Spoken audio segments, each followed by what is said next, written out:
the last light of humanity. In the silent abyss of space, where stars shimmered like eternal witnesses to the rise and fall of civilizations, a fleet drifted on the edge of known territory, carrying with it a fragile but unyielding hope. The humans had arrived not as conquerors, not as saviors, but as survivors who had seen their world scarred by wars, stitched together by resilience, and reforged in the crucible of loss. And among them was Commander Arya Ward, whose eyes carried both the fire of defiance and the shadows of grief.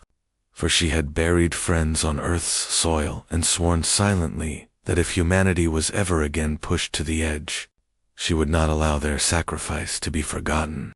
And now, as the great alien dominion spread across galaxies like a storm-swallowing light, enslaving or erasing those who could not bend, the galaxy trembled and whispered of inevitable defeat. Yet somewhere, in the halls of resistance, whispers began to turn into stories, that humans, fragile though they seemed, carried something unique, something unmeasured, an ability not just to adapt but to ignite meaning in despair, to spark rebellion in silence, to make allies out of enemies, and to transform even tragedy into a seed of survival. And that story was about to be written again as Arya's fleet came face to face with the Dominion vanguard near the fractured moons of Threnus, a world scarred by orbital bombardment where the last survivors sent desperate calls into the void, calls that humans against every logical calculation answered.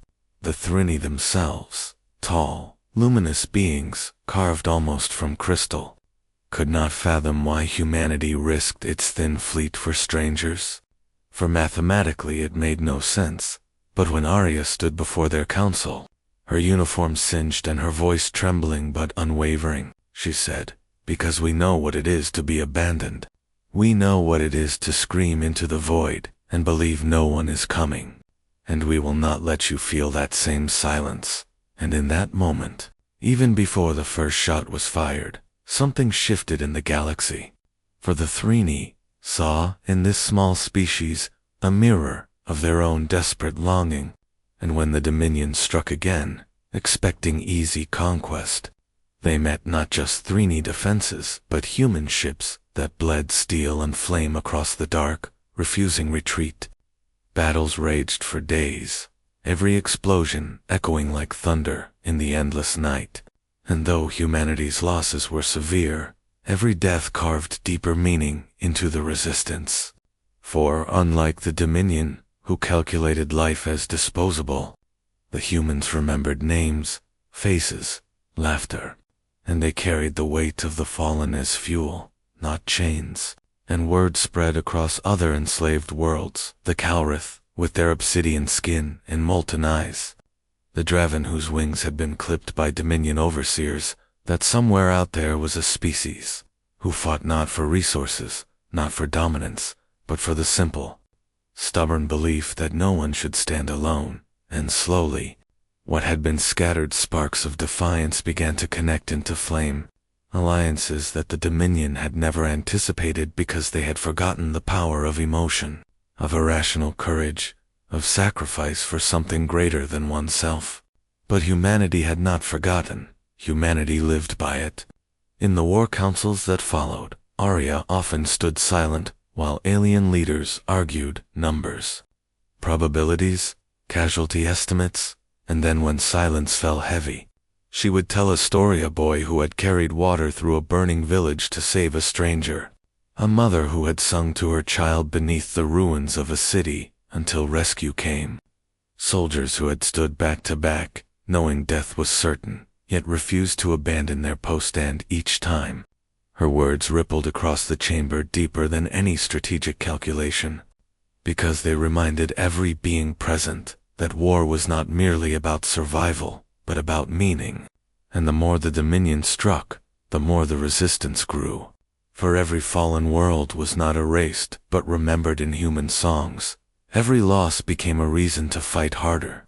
And slowly, terrifyingly, the Dominion began to falter.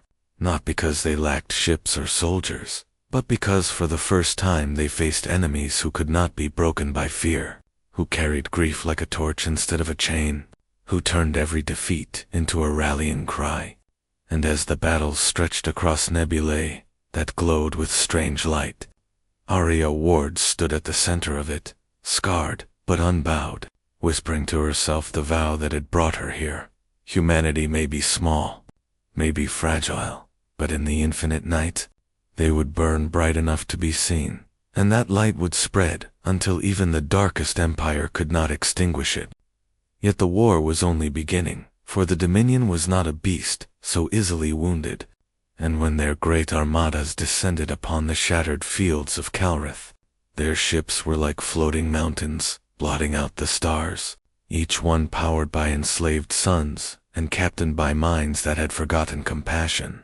But still the humans stood among their allies, their smaller ships darting like sparks against a storm, refusing to yield.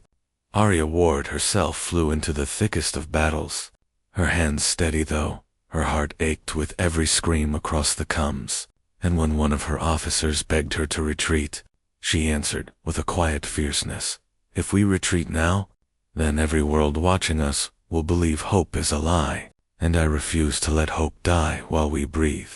And her words carried farther than she knew. 4 resistance leaders across different sectors repeated them, engraved them into their languages, passed them into songs sung in underground tunnels, and whispered in cages where slaves awaited execution, so that humanity's defiance became more than a tactic. It became a contagion of courage, spreading faster than the Dominion could crush it. But courage was not without cost. Thousands fell, and each loss weighed on Arya like lead. Yet she carried it, whispering their names as she walked the silent corridors of her flagship at night, and the Allies watched this ritual with confusion. For to them the dead were gone, forgotten for efficiency. But to the humans, the dead were threads woven into the living, reminders that every victory was bought with love as much as blood. And in those whispered names the Thrini and Calrith began to see that humanity's strength was not in weapons, but in memory, in meaning, in the ability to transform grief into fire. And so the council grew stronger, though fractured by doubt. And again, it was the humans who bound it, telling stories instead of equations, painting visions instead of probabilities, until beings who had never wept before began to feel the sting of tears when Arya told them of Earth, of the oceans that once glimmered under free skies, of forests burned by greed yet still regrowing, of children who laughed in ruins, and they realized that this species did not fight merely for survival, but for beauty, for the fragile, fleeting things that made existence worth bearing. The Dominion could not understand this, and so they tightened their grip, burning worlds to ash, believing terror would end resistance. But the more they burned, the more songs spread, and humanity's irrational defiance became an infection the Dominion could not cure. For every act of cruelty became another story told by human lips, another spark of defiance in alien hearts, until even slaves, who had forgotten their own names, began to whisper human words of rebellion. Still, the war dragged on, and Arya faced her darkest trial, when the Draven, winged people, whose skies had been stripped from them, begged the Council for help retaking their homeworld, a mission that numbers declared impossible. But when silence filled the chamber, Arya rose, exhausted yet blazing, and said, "Impossible is just the name. Fear gives to hope before it learns how to fight." And with that, the humans once more led the charge, descending upon Draven's skies in fire and fury. And though the battle was long and devastating, the sight of humans bleeding beside them, refusing surrender, rekindled the Draven's pride, so that even in chains, their wings unfurled again, and together with their allies they drove the Dominion back, if only for a time. But that moment was enough, because the galaxy saw it, the galaxy heard it, and the Dominion, for the first time, hesitated, their captains questioning whether the humans carried some weapon hidden from sight. But there was no weapon save will, no shield save memory, no strength save the refusal to let despair have the last word. And so, as the war stretched into years, the humans became myth, their stories spreading faster than their ships, so that on worlds they had never visited, prisoners carved human names into stone, rebels painted human symbols upon broken walls, and mothers whispered human songs to their children. And though Arya grew older, more scarred, and more tired, she kept walking forward, carrying her grief like a banner, because she knew that in this infinite night, the only way for light to spread was for someone to burn, and humanity, fragile though it was, had chosen to burn brighter than any empire dared to imagine. And yet as victories flickered like candles in the void, so too did the shadows grow for the Dominion.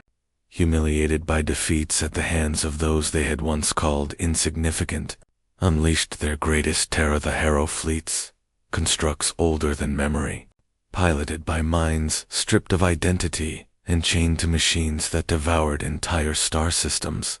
And when the Council of Allies first heard whispers of their approach, despair rippled like a storm. But once again it was the humans who refused silence, and Arya Ward, though her body trembled from wounds that had never healed, stood before the gathering and spoke not of strategy, but of spirit. We are not fighting because we believe we cannot die. We are fighting because we believe we can live in each other, even when our bodies fall, because the Dominion cannot kill memory, cannot erase love, cannot silence meaning, and her words, heavy and raw, spread through every species, binding them to a cause that logic alone could never justify. And so when the Harrow fleets descended upon the nebula of Vera, the humans did not stand apart but plunged into the storm, their ships blazing with reckless fire, every explosion echoing a promise that they would rather burn the sky itself than yield. And in that impossible battle, something happened the galaxy had never seen before. Alien races who had once mistrusted each other began to fight not merely beside humanity, but like humanity, reckless, defiant, willing to sacrifice. And as the Draven dove through plasma storms on tattered wings, and the Kalrith unleashed rivers of molten fury, and the Thrini shattered themselves like crystal lances against the Harrow, it was humanity's stubborn spark that wove them together, until the Harrow, though indestructible, faltered beneath the weight of a resistance united by meaning rather than fear. And when at last the Dominion retreated, scorched and bleeding, the galaxy trembled, not with despair, but with the first true sense that victory, however distant, was possible. But victory did not come without scars, and in the aftermath, Arya walked the shattered halls of her flagship, the names of the fallen heavy upon her lips, until one night she found herself staring into the void of stars and whispering a single confession: "I am so tired, but I will not stop." And those who overheard carried her words as if they were scripture, for even her exhaustion became a symbol of resilience, a reminder that courage was not the absence of fear or weariness, but the decision to continue despite them. And so humanity's legend grew, but so too did the Dominion's fury. And when they unleashed the eclipsed throne, a colossal dreadnought that blotted out suns and carried with it an entire enslaved world chained within its cord, the Allies nearly broke. Yet it was again humanity that bound them, not through fire this time but through vulnerability. For Arya did not promise victory. She did not lie. She stood before the council, tears streaming down her scarred face, and said, "I cannot promise you survival, but I promise you meaning, and that is worth more than the chains of safety the Dominion offers." And in that raw truth, the Allies found something stronger than certainty. They found faith, not blind but chosen, and together they marched to face the impossible throne, their ships like fireflies against a starless abyss. And though many fell, the Dominion could not comprehend why the resistance grew fiercer with every loss, could not grasp why beings would hurl themselves into the maw of death, not for conquest, but for the fragile right to live with dignity. And so the tide, impossibly, shifted again. For even in the darkest battles, humanity carried with them the irrational, unquantifiable force of love, of grief, of hope, and it burned brighter than any weapon the Dominion could wield. And so the war dragged toward its final crescendo, a storm that no longer belonged only to the humans or the Dominion, but to the entire galaxy, caught between annihilation and freedom. And though exhaustion ran through every fleet, though the Allies bled across countless systems, it was humanity's presence that remained the anchor, their refusal to vanish that turned despair into fire.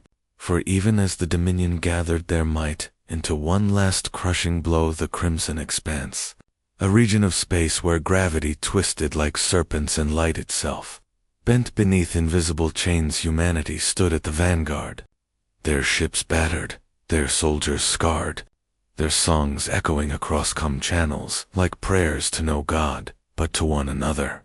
Commander Arya Ward, her body failing after years of battle, still stood tall, her voice iron and flame as she declared, "We are not here because victory is certain. We are here because meaning is certain. Because even if we fall, the galaxy will remember that we stood, that we fought, that we loved, and that is enough to break any empire." And her words rippled through alien hearts like thunder, so that even those who had lost all faith lifted their weapons again. The battle that followed was unlike any the galaxy had ever known, a chaos of fire and shadow where ships shattered like glass, where soldiers hurled themselves into impossible odds, where every second was purchased with blood and courage. And yet through it all, humanity's spark refused to die. Blazing brighter as the night deepened, Arya's flagship plunged into the heart of the Dominion dreadnought, her crew singing Earth's old songs as the hull cracked around them. And though the Dominion's machines were vast, soulless, unrelenting, they faltered before a foe that did not know how to surrender. When at last the core detonated, tearing the dreadnought apart, the explosion lit the expanse like a false sunrise. And across the galaxy slaves lifted their heads, rebels cheered, and even those who had never believed felt something ignite inside them. For the Dominion's greatest weapon had fallen, not to overwhelming force, but to overwhelming will, to the sheer irrational defiance of fragile beings who refused silence. But victory came at a cost, for Arya Ward herself did not emerge from the flames, her name joining the countless she had whispered in the dark. And yet her death did not dim humanity's light, it multiplied it, because her story, their story, had already become something larger than flesh, something carried in songs, in whispers, in symbols carved upon broken walls, in the way allies now looked at one another not as separate species but as kin bound by shared sacrifice. And the Dominion, though not destroyed, was broken, their empire collapsing under the weight of a galaxy that had remembered how to hope. In the aftermath, as worlds rebuilt and scars remained, the question was asked again and again: how had humanity, so small, so fragile, become the spark that turned despair into defiance? And the answer was never in their weapons or their numbers, but in their hearts, in their stories, in their refusal to let loss mean nothing. And so the legend of humanity spread not as conquerors or saviors, but as companions in struggle, as the fragile flames that had taught the stars themselves to burn brighter.